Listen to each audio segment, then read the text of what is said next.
Welcome to a special edition of this Barbershed podcast where we are sitting at the round table at the Elite Masters Network Collective. This is story time.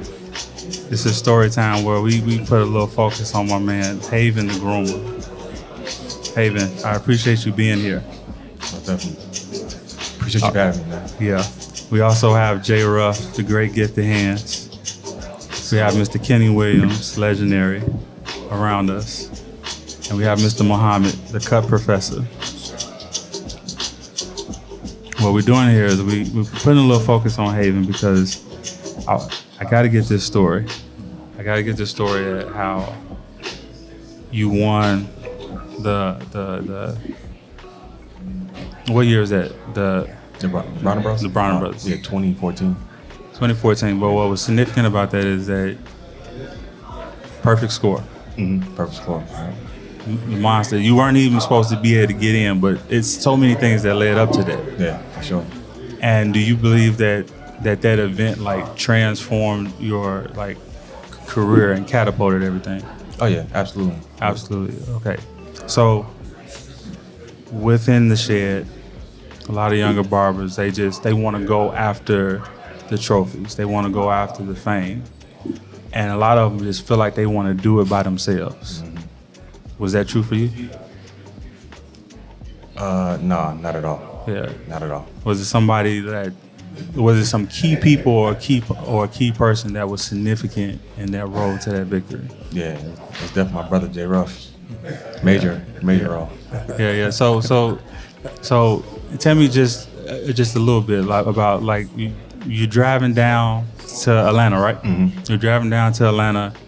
You're leaving Chicago. What was that journey? Let's just start there. Let's just take us on that road leading up to the championship. Like the day before, or just the whole that moment when y'all hitting the road. Okay.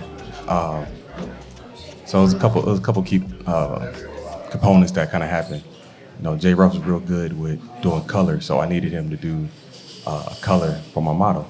Mm-hmm. And at that time, he was kind of, wishy-washy about coming. Like, he really didn't want to come, but I was his boy, and he made his way down to St. Louis with my model from Chicago. And we ended up driving from St. Louis to Atlanta, but within the first 2 hours of the trip, one of the key roles or key props that I had was a viola. Mm-hmm. And I remember Jay Ruff was knocked out, and I was telling everybody in the car, like, man, I love the viola. Should I go back and get it? And everybody like, man, you don't need it. You good. We asked Jay Ruff, woke him up. I like, hey, Jay Ruff, and I left the viola back at home. Should we get it? He like, was it part of the whole vision? I like, yeah, you got to turn around. So Jay, y'all driving, y'all already out an hour and a half. Why would you say go back around and go get it? Well, from being a former competitor, I know like when you have a vision, even if it's from the little small detail, if you leave it, for me, it's not the same. You know, I mean, I'm going to come and do my thing, I'm going to cut or whatever, but if I had a vision and I put an outfit together or if I put any type of prop together, I need everything to come down there with me. Where'd you get that mindset from? Where did you get that? Wow, from Silk and Classy. So from Silk and Classy. So you play a role in this too, in this story. Little did he know. Right. Right. He's sitting here trying to figure out what's going on. Yeah. So quick story. Silk and Classy, for those who are not familiar, when you walked into this building, it was a bunch of trophies. Yeah. Just a bunch of trophies surrounding the school. And competition, I know builds character. So when I found out it was barber competitions, and it was like not even an option at Silk and Classy. It was like even if you thought you wasn't good enough, you had to compete. So Kenny Williams, made everybody compete. Muhammad helped everybody prepare as far as mentally. He was they were the perfect yin and yang. Kenny was the straight shooter to your face. He gonna tell you like it is. And Muhammad is gonna a little bit like try to build your confidence back up after Kenny, is showing it. Whatever. So just coming up under them, it was like a no-brainer. So I just took it from them and I applied it. I mean, he was in need. He asked me a question. It was easy. You know what I'm saying? Yeah. So Mr. Williams, Why did you push that so hard on your students? I've always been competitive. Growing up as a young man, I always wanted to be not better than anyone, but I always wanted to be good at what I did or great at what I did. Yeah. And really what started all of that with Silk and Classy was when we opened the school, I didn't know my main objective when I opened the school was to take students from other barber schools and make them professional in their dress and how they did things. And I was challenged by one of the school owners. Rest in peace, Mr. Kane, paid a visit to my school and wanted to close me down because he said I was in a school. And I didn't know that. It was a barber shop, but I had the name on outside as a Silk and Classy Hair Academy. And so on that point and moment in time, it made me realize that a lot of the barber students wasn't getting everything they needed. And I wanted to make sure that within our walls, whatever we did and however we prepared them, that they would be better than any other. And at that time in the state of Illinois, there was only 3 schools. Yeah. You had Moeller's on the west side, you had Kane, and you had McCoy's.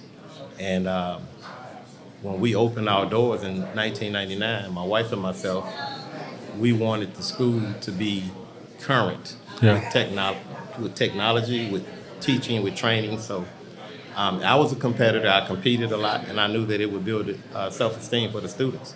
And so a lot of students don't know what they have within them, and it was a part of our requirement. We put it in their contract that they had to attend hair shows because by nature, I'm a licensed cosmetology instructor before a barber, period. Mm-hmm. So I brought my cosmetology skills to the barber industry because in the cosmetology industry, it was too many great guys out there. They was just there. And I sat back and I thought about it and I was like, man, I'm not as good as these guys. What can I do to make a name for myself? And the Lord placed it upon my heart and said, the barbers, because there was no direction with the barber. So I took the cosmetology trade and the skills that I had. We had to do all these things in cosmetology school. Yeah. Barbers were not doing that. They were just cutting hair and that was it. Yeah. So it was something that we put in the contract, and a student, when they signed the contract, I would always bring the contract back up to them and say, see what they say? You got to compete. Yeah. And Mr. Muhammad, you did a lot of preparation with like students? Oh, yes, sir. Yes, You did a lot of preparation students. Like what is it about like consistent practice and prepping that you see that you wanted to instill in your students that maybe had a big effect on J. Ruff? So my, strongest approach to education, I would say is I'm a confidence builder, right? I can make a young man who has low self-esteem, come from a troubled background, jail, etc., feel like an avenger and that he can accomplish anything, but not just because I'm lying to him. I believe that about him myself first. And so, funny story about J. Ruff is when he always tells a story about when he attended Silk and Classy in search of a college to attend. And he came through the doors because he said it was important to him to go to the best institution. And he came in the door and I was instructing on the floor. And I didn't know he was there. I didn't even see him because I'm tuned in. But he told me later, he was just watching me. And he was watching how engaged the students were with me and how I was engaging them. My methodology of teaching, I take a student literally by the hand so he can feel the stroke. I just tell him, do it like this. I get really into the individual. And I think that is what allows great barbers that came out of Silk and Classy, along with the system that Mr. and Mrs. Williams set up, man. It just reminds me of the championship bulls, honest to God. He's Kraus, and I'm Phil. Mm-hmm. And when I got there, I saw it was no nonsense. It was founded and rooted in God. And when I found that out, I was like, I'm at home. And then to kick it all off every day, there was a mission statement that we would say to instill in the student's mind. For 1,500 clock hours every day, we repeated this mantra before we started anything in class. So you couldn't help but leave from Silk and Classy a changed individual. Yeah. That's good. That's good. That sounds about right. That sounds like you got all of that. It's real accurate. Do you feel like you got that from him? Yes. So it's almost like absolutely. what you started and what you did to help him pass through him and got him there. That's deep right there. It is. Right. So you get there to the competition. It's supposed to be 29 spots. Somebody look out for you, got you into the 30th spot. Right. There's something that happened that I heard was more so like J. Ruff was supposed to be doing something for you, and it was a little trouble. That I want to ask Jay, can you just explain this part right here? And we got about like 9 minutes. Okay, so I'm gonna sum it up. Competing at the Bronner Brothers myself, I attempted 5 tries before I won on my 5th try. So I'm always about business. After I really learned how to compete, the competitions would just go. It wasn't a vacation to me. It was always a business trip. So I never actually enjoyed Atlanta. So I got the trophy that I always wanted. Now I'm out the game, so to speak, right? So Haven bring me down to do something, and I was like, you know what? I never hung out in Atlanta before the show. I'm gonna go ahead and go out tonight just for a few hours or whatever. So about 9 Remy VSOP shots in, my toes started getting and I looked at the time. It was like almost 1 o'clock, maybe almost 2, and I was like, I'm in trouble.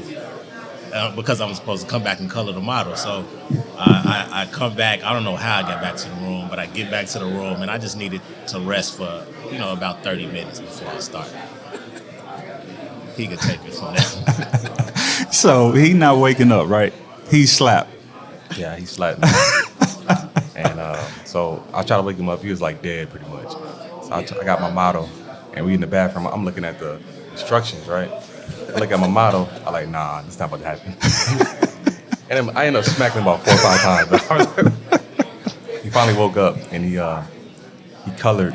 I obviously did a great job to color, but I just want to touch on something just by hearing their story. Yeah. Because when I first competed, when I first met at the wall competition, he kind of took me under his wing. And he said, he thought I was good enough to compete at the Bronner Bros. And my first try, I got 3rd place. So, I competed 3 times. And that time when I competed, he said they had me in 1st place at first, but I ended up getting 3rd. And I'm glad I never won that time, because everything leading up to the victory was so important. All right. So the second time I came to compete, I remember like my confidence. I was kind of arrogant. I thought I was about to win. I flew my model from Chicago to Atlanta. I flew like I got this in the bag, and I didn't place. Right. And I was distraught. I was like, I'm done. I'm not doing this. And J. Ruff was like, one of the biggest decisions, he was like, hey man, you win and lose the same way. You gotta take that walk regardless. And I remember I took that walk around Bronner Bros, and that was the first time it came to my brand. And it was the confidence that he instilled in me that day, right? And I remember a few weeks later, he told me, hey, what's up, man, you ready to compete again? I was like, let's do it, you know what I'm saying? I remember I told my model, it's gonna be our last time competing. And just hearing the stories, right? We used to be on the phone for hours, like talking about all these stories from both the instructors, the Silky Classic tradition, and I'm just listening. And during that time, I'm building confidence of my own just by him telling me, you know what I mean? And so when it got to that time to win that competition, I came in with so much confidence. It was like, there's no way I'm gonna lose, you know what I'm saying? So it's kind of cool to see it all, come full circle. Yeah. Which is so. dope. So you get there, and it was supposed to be 45 minutes. Yeah. Last minute decision, they cut you down to 30 minutes. But because you had already been prepping, you had already been locked in. When you finished that haircut, what was you thinking? Did you feel like you need to touch up some more? Did you feel like... Nah, I never forget, man. I finished with like 18 seconds to go, and And I remember I looked at my model. I told him I'd be right back for that trophy, man. I was just so relieved. I was drenched. And it was just like, I've been prepping for this a whole year, for this 30 minutes. You know what I mean? Be working in the shop nonstop, working on perfecting my craft for this moment right here. And once I did it, it was like, all right, it's done. You know. Yeah.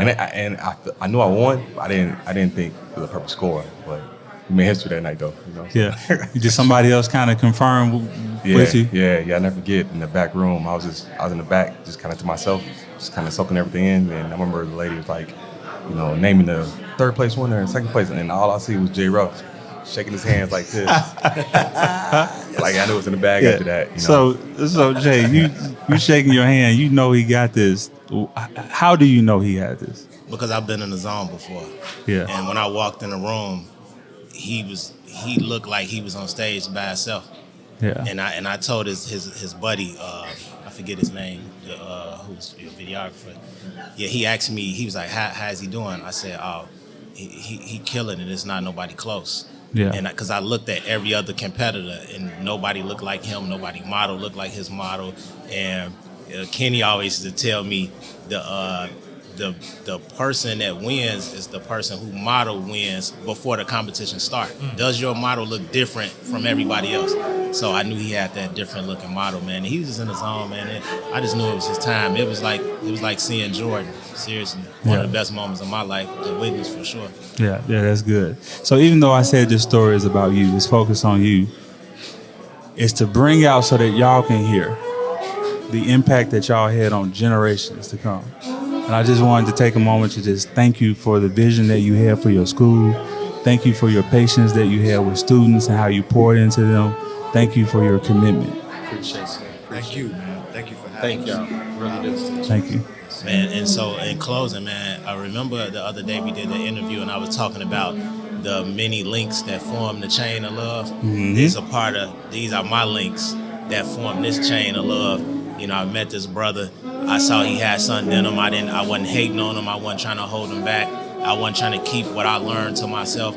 And that's what makes a legend to me. Is how many people have you taught to do what you already know how to do? Yeah. You know what I mean? So I gave it to him. He blessed me with the opportunity to be by his side in that moment. I'm forever grateful. I'm forever grateful for Kenny. I'm forever grateful for Muhammad. And what they started in me, it flowed deep, man. That river, it's a deep flow, man. So it's super sweet, man. Yeah. So if I can sum this up, thank you, Mr. Williams, for vision. Thank you for persistence.